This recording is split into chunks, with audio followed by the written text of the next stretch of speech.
Let's talk about Las Vegas, Nevada, Steve. I was going to ask you, man. I heard someone on this podcast decided to take a little vacay. Go to the land of Sin City. I left the bubble to go to Sin City. Good the Lord. Bubble being the confinements of my fucking apartment here Good in Lord. Florida. But I was out in Vegas for a couple days. That's all I can really say about that. No. I need to ask you. I've got a laundry list of questions here, man. He's got the check mark of questions down here, the checklist. So, first question off the bat. What was it like to get a socially distanced lap dance? Listen, man, on paper it sounds kind of sketchy, you know? It kind of like I was making a joke with my buddy. I was saying, normal lap dances, you get blue balls. And the socially distant lap dances, you get fucking purple balls. You understand what I'm saying? It's kind of actually cooler, too, because, like, the dancer has to have the mask on. So it kind of adds that level of mystique, you know? If they got, like, the smoky mascara on, they got the deep brown eyes. Like, you can't even see their lips or their mouth or anything. It's all the eyes talking. It's the eyes doing the work. That's some EDM like weird shit right there. That's some freaky shit, man. That's what Vegas is all about, though. Am I wrong? No, you're not. So, how long were you out there for? Was it just like a couple days? Listen, man, my mind will say a couple hours, but my body will say a couple days. Yeah, it was 3 nights. What does your credit card say? Credit card statement say? Listen, man, and this is the main reason we were out there. The credit card didn't take a fucking hit, okay? Listen, $25 flights or some shit like that. Fucking $85 for the hotel room for the entirety of the 3 nights. Jesus.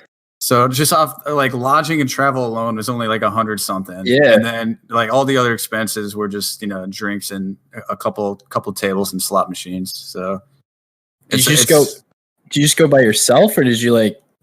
We were out there with the little squad. Oh, wow. No, I should have said no. It was a solo Vegas trip, man. Yeah, I was just sitting alone at the slots for 8 hours a day drinking Henny. Hey man, you wouldn't have been the only one there. I guarantee that would have been a solo trip during COVID. And the best part of the trip, though, my boy, who might be listening to this because I might send him this podcast. One night we were at New York casino gambling, and keep in mind we were staying at Harrah's, which is like a mile north on the strip. But anyway, he heads out of New York before us. He said, "Hey guys, I'm heading out of here. Like I'll meet you back at the hotel, whatever." So we're just like me and my other buddy, my other friend that were there. We're just like, okay, cool. We're gonna stick around for a little bit, maybe walk back. We'll check out the vibes. About 2-3 hours later, keep in mind it's probably like 3-4 a.m. at this point. A couple hours later, we get back to the room, and we tap the key on the door, and you know how like the hotel doors, the keys they like light up green to open and red if the key doesn't work. Yeah. So this shit lights up yellow. It's not green. It's not red. It's yellow. So we're just like, the fuck? So me and my only buddy, one of you can enter. Bro, like we were all confused. So we tried both of the keys we had because it was 2 of us and then our friend who wasn't staying at the hotel.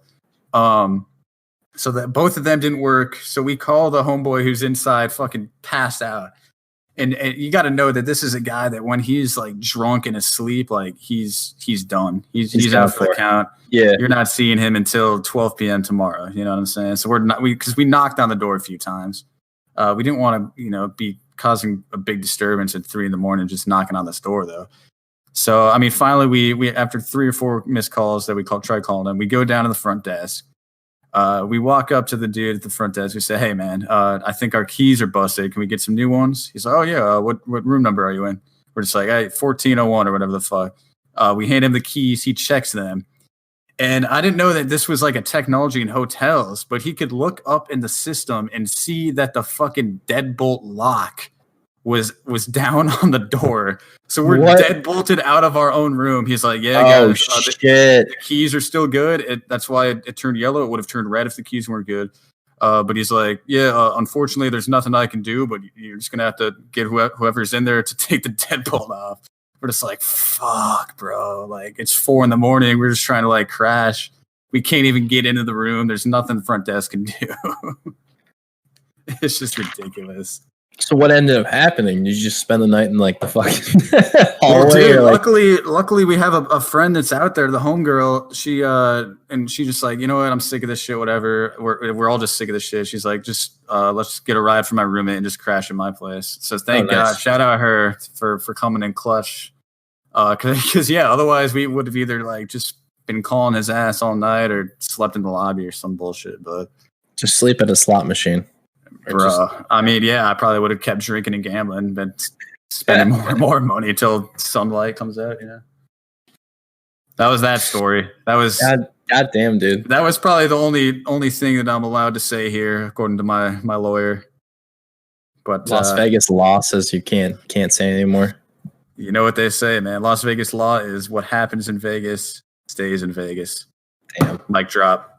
That's Las Vegas, folks. I'm not going to say it's a good time to go because it's a pandemic and it's kind of stupid to travel, but I'm a stupid guy and I traveled, but it was pretty cool. So was it busy? I mean, it wasn't not busy, but it definitely wasn't what Vegas normally would be. Because like bars are still closed out there and shit, and a couple of hotels aren't even reopened. Yeah, but one night we went to Fremont Street, and that shit looked like the pandemic didn't even exist, man. But other than that, like, I got yelled at a couple times. Not me, but I mean, I saw people get yelled at for not wearing a mask in the casino, or even like having it down or some shit. So like I don't want to say I felt unsafe, but it was a decent enough job for the staff out there helping and shit. But interesting. I'm sure gambling like is kind of like it's probably easier to like put those types of like rules and regulations in place. I don't know about like necessarily like a table or a blackjack, but like definitely like slots.